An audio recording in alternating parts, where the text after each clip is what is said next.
આપણે સભા લેવા ત્યારે તમે સભામાં આવ્યા હતા ચોરે એટલે તમે પ્રણ લીધો હતો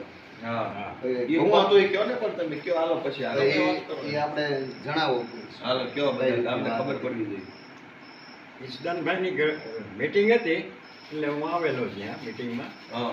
તો મેં શર્ટ નહોતું પહેરેલું એટલે ઈશદાનભાઈ કે તમારો પરિચય આપો, તમે વયસ્થ છો અને આ શર્ટે પહેર્યું નથી ને તમે રસ ધરાવો છો તો તમારો પરિચય આપો.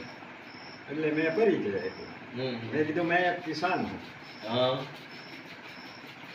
लेकिन मूर्ख नहीं हूँ और अच्छी तरह से मैं जानता हूँ कि कौन सा बीज कल मुझे अच्छी फसल देगा. आ રીતે મેં એની વાત કરી.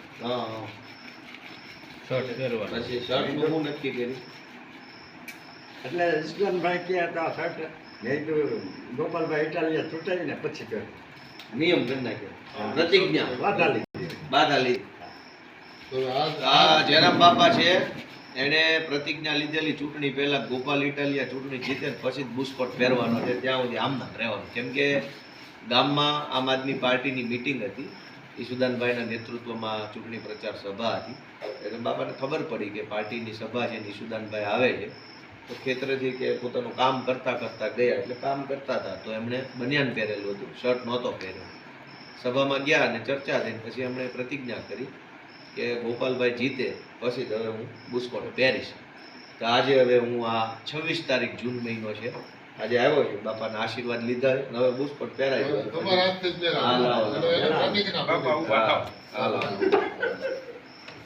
બોલો આટલા અહીં નહીં આ બાજુ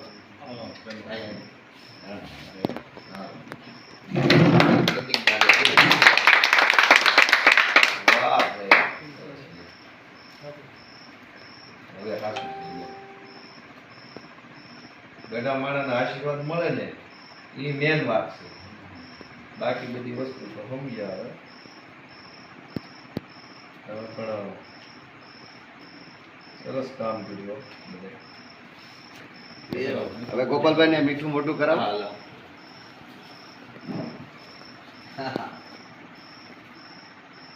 ખૂબ ખૂબ આભાર બધાનો.